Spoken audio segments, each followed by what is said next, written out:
Hola, somos Sabas García, José Rumbeu, Alex Salceo y Adrián Rodríguez y vamos a tratar de realizar en este trabajo el diseño de un túnel a través de la aplicación de las clasificaciones geomecánicas del RMR y el SMR.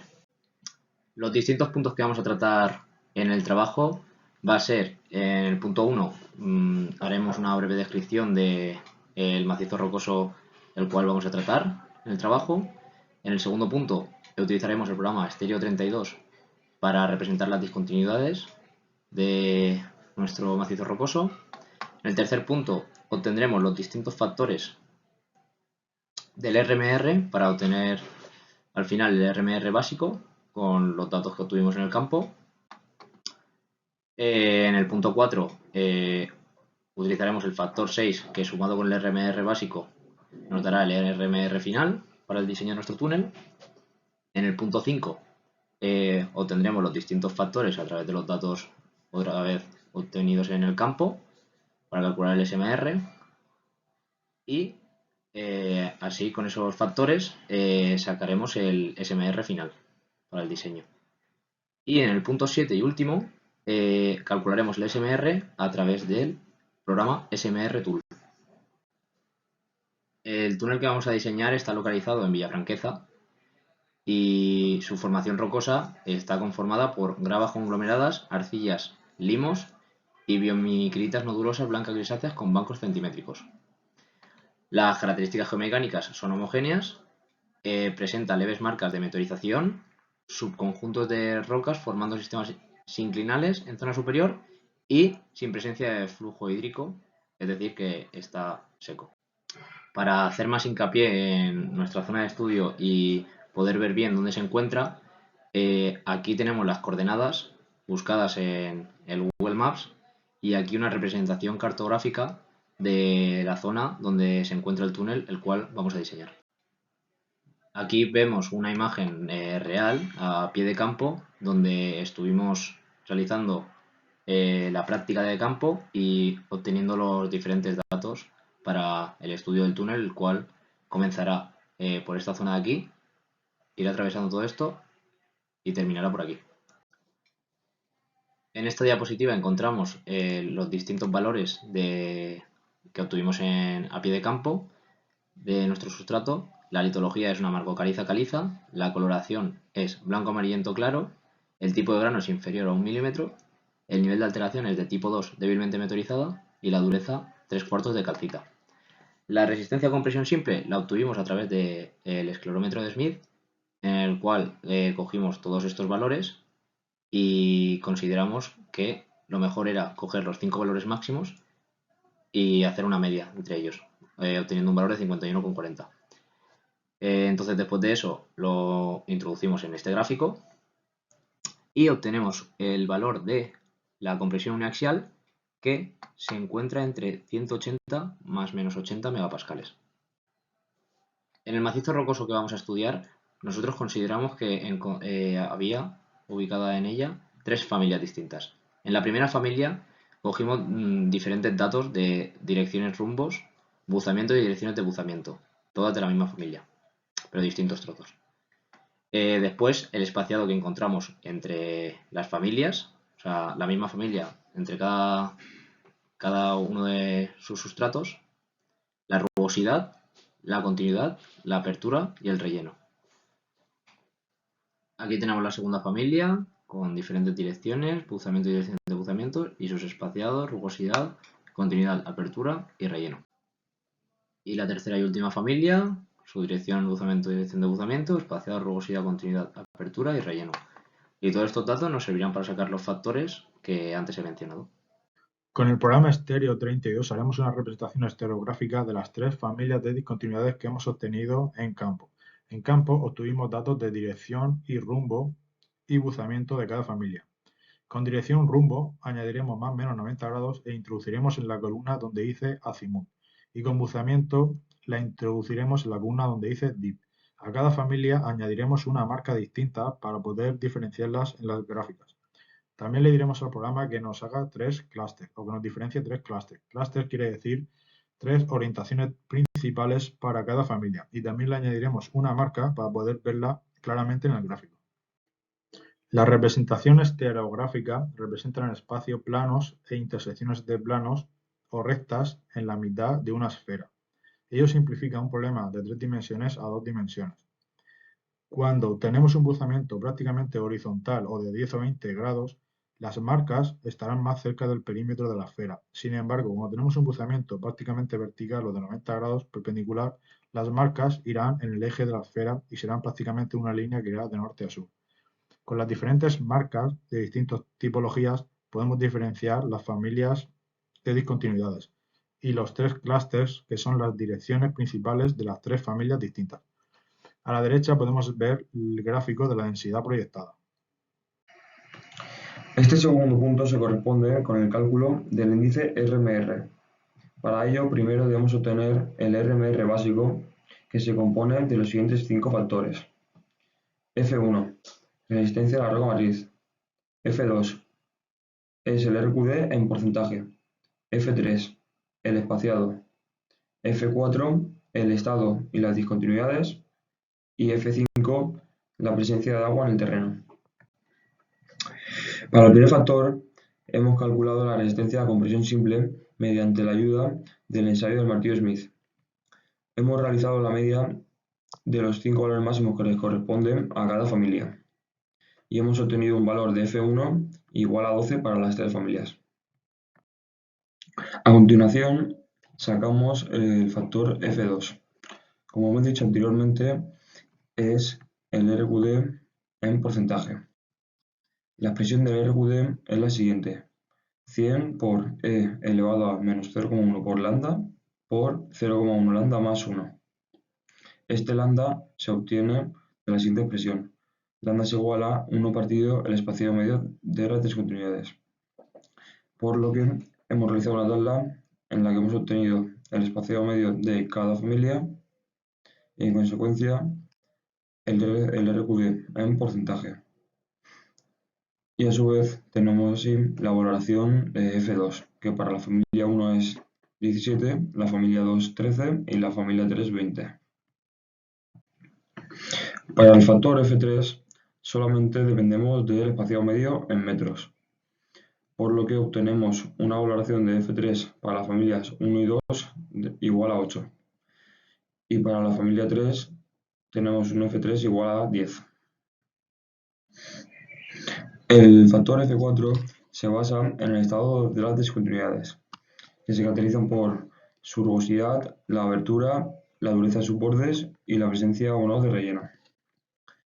En este caso, para las 3 familias obtenemos que son ligeramente rugosas, aberturas menores de 1 milímetro, bordes duros y sin relleno, por lo que F4 para las 3 familias es igual a 25.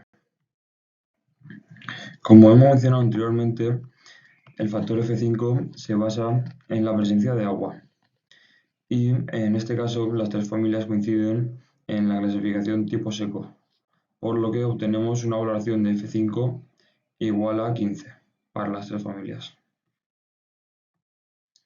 Por lo que, haciendo el sumatorio del RMR básico, obtenemos estos valores para las diferentes familias, que son los siguientes.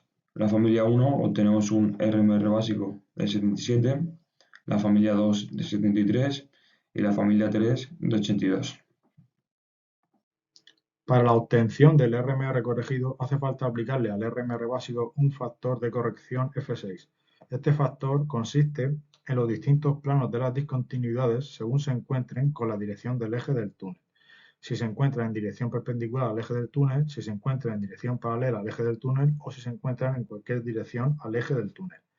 En el caso de la primera familia de discontinuidades tenemos un buzamiento máximo entre el buzamiento del túnel y el buzamiento de la familia de 4 grados.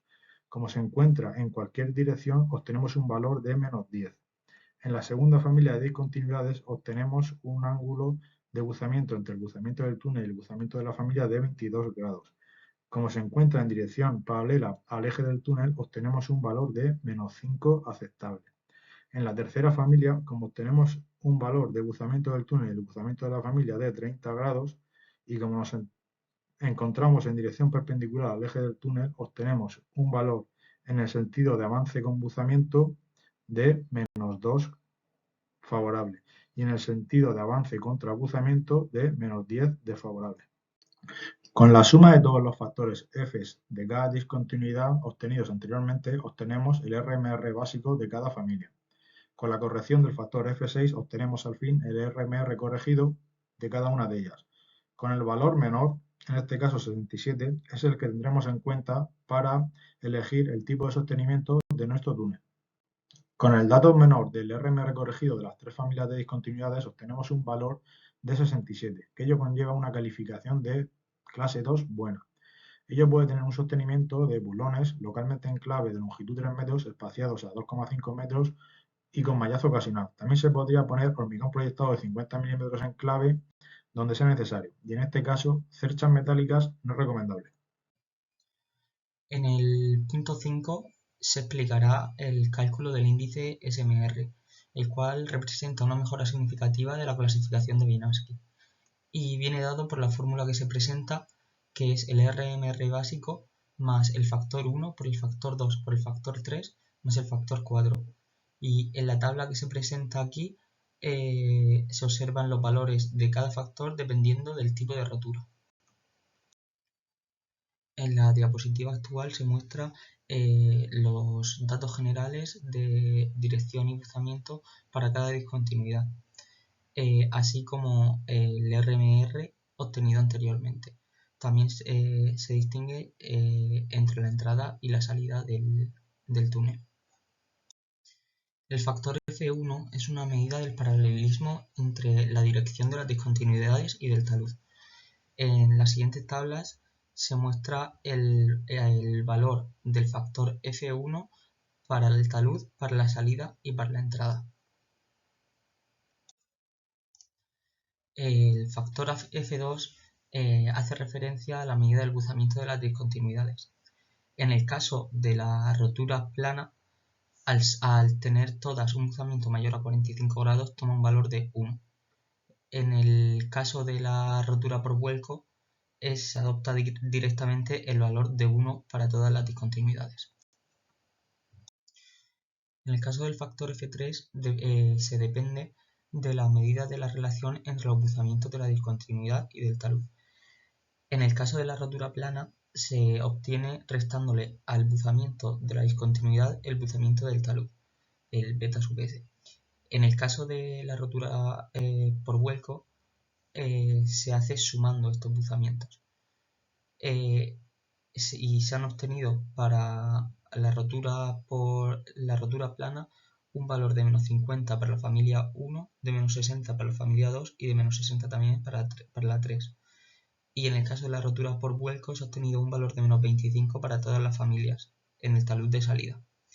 Y en el talud de entrada se han obtenido estos valores que se muestran. El factor F4 depende de la forma de excavación del túnel. Y según la clasificación SMR, los valores son +10 si el método es precorte, +8 para voladura suave y -8 para voladura deficiente.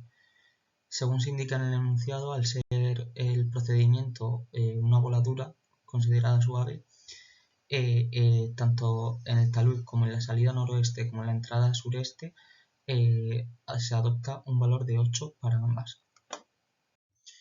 Los valores del SMR obtenidos según la fórmula que hemos visto anteriormente y con el cálculo de todos los factores son los que se muestran en estas tablas. En el caso de la rotura plana y en cuña se obtienen estos valores para entrada, salida y el talud y para cada familia, y en el caso de la rotura por vuelco se obtienen los valores de la tabla de la derecha. Para el sostenimiento del talud según el SMR se ha tomado el valor más desfavorable de SMR, siendo este de 30. Considerando inestable el macizo rocoso, se ha decidido poner un sistema de sostenimiento que consta de gunita armada sistemática puntual, también servirían anclajes o muro costillas de hormigón. En esta tabla se muestra el tipo de sostenimiento que deberíamos disponer dependiendo del valor del SMR calculado. A la izquierda tenemos el valor de SMR y a la derecha el tipo de sostenimiento que debemos disponer. Para un valor del 30 se observa que podemos disponer el sostenimiento citado anteriormente. Con el programa SMR Tool calcularemos el SMR y lo compararemos con el SMR calculado por nosotros mismos anteriormente. En este recuadro introduciremos la dirección de buzamiento y buzamiento del talud, y en este otro introduciremos la dirección de buzamiento y buzamiento de las tres familias de discontinuidades, así como su RMR básico. El programa nos dará en esta columna un dato del SMR. Es decir que hemos introducido voladura suave, que ello conlleva un factor de F4 de más 8. El SMR calculado por el programa difiere del nuestro en un dato de más o menos 8. Esta gráfica de aquí indica la diferencia de dirección entre el talud en azul y la discontinuidad en naranja. Esta otra gráfica de aquí indica la diferencia de buzamiento entre el talud en azul y la discontinuidad en naranja. Aquí indica que la rotura es de tipo planar para la discontinuidad 1 y aquí nos indica que la rotura es de tipo vuelco para la discontinuidad 2. Esta gráfica nos indica la discontinuidad 3, que nos dice que tiene una rotura tipo vuelco. Esta gráfica de aquí indica la diferencia de dirección entre el talud y la discontinuidad, y esta gráfica de aquí nos indica la diferencia entre el buzamiento del talud y el buzamiento de la discontinuidad. Con todo lo expuesto anteriormente, hemos llegado al fin de nuestra presentación. Hemos realizado un enlace para visualizar esta presentación al completo en vídeo. Muchas gracias por su atención.